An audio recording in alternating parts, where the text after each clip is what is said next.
Este seminário é uma atividade da disciplina Recuperação Inteligente da Informação do doutorado em Ciências da Computação, conduzida pelo professor Dr. Elias de Oliveira. O seu propósito é analisar e discutir sobre a utilização da lei de Zipf como ferramenta de classificação. Analisando a proposta apresentada pelo professor Dr. Elias, foi realizada uma pesquisa buscando informações acerca dessa temática e foi encontrado um artigo intitulado In Automatic Test Classification Method Based on Zipf's Law, de Iachtsco, onde o autor apresenta uma proposta de utilização da lei de Zipf como ferramenta de classificação de texto.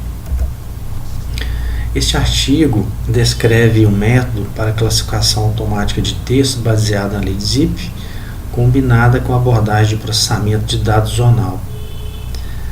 Esse método ele envolve a divisão dos textos de entrada e de referência em zonas chamadas de JO, J0, J1 e J2. A série numérica construída, segundo os autores, mostra a diferença entre as pontuações reais das palavras e as pontuações calculadas de acordo com a lei de Zipf. O método, ele, segundo os autores ainda, pode reduzir significativamente a dimensionalidade do texto e assim melhorar a velocidade de sua execução.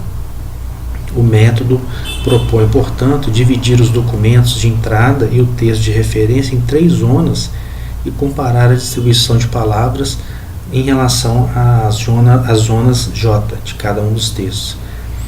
Dessa forma, 4 séries numéricas são projetadas, onde a primeira inclui as palavras e as frequências brutas, a segunda contém as palavras e os valores de probabilidade que foram calculados com base nas frequências, o terceiro inclui as palavras e valores de probabilidade que foram calculados com base na lei de Zipf, e o quarto contém as diferenças absolutas entre os valores da terceira e segunda série.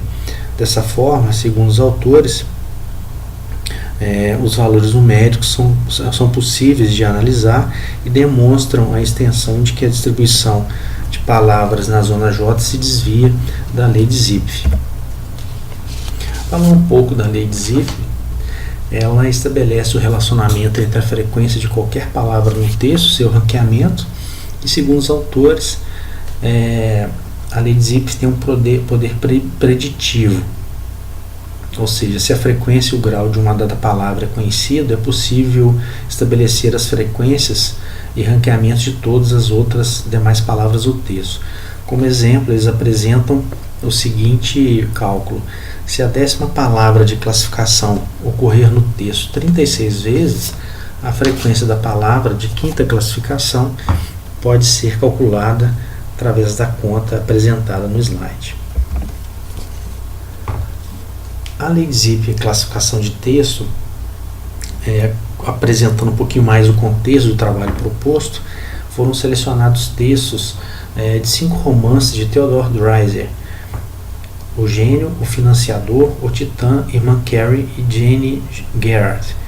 Os textos foram editados e os detalhes sobre o projeto foram removidos. Foi obtido um texto com 23.591 palavras únicas e 1.003.944 tokens totais. Os dados estatísticos sobre a distribuição de tokens foram gerados usando o Concordator Anticock, uma ferramenta similar à Unitext para tratamento de texto. Os autores apresentam nessa tabela os resultados do processamento zonal para ficar mais claro a proposta metodológica do trabalho. Nessa tabela é possível perceber que os resultados do processamento zonal, onde a coluna Quantitative Values indica os níveis reais de limiar. E esses valores de limiar, segundo o autor, são valores calculados para indicar e servir de referência para delimitar e classificar os textos com base nos limiares entre as zonas de cada um deles. É interessante perceber no slide que as zonas J0 elas são reduzidas com um quantitativo menor de palavras em relação às demais zonas. A coluna Number of Words in the Zone demonstra isso. Dessa forma, justifica-se o porquê dessa zona ser utilizada como referência.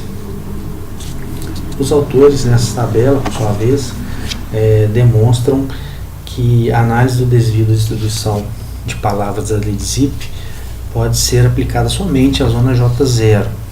Isso, como foi dito anteriormente, além disso, como se demonstra na tabela, várias palavras nas outras duas zonas têm a mesma frequência, um intervalo insuficiente de valores.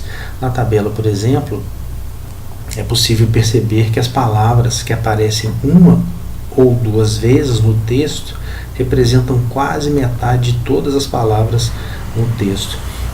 Já na zona J0, a dispersão é muito maior.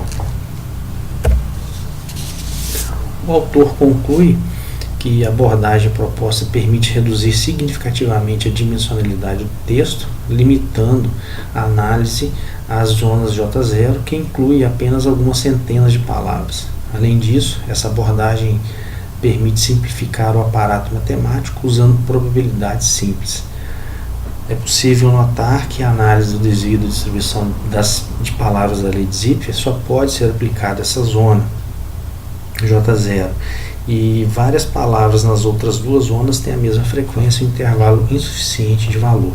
No geral, segundo os autores, os resultados obtidos indicam que o método proposto pode ser aplicado de forma eficaz para a classificação do texto. Dessa forma, percebe-se que a lei de Zipf também pode ser utilizada como instrumento e ferramenta para a classificação de textos. Obrigado.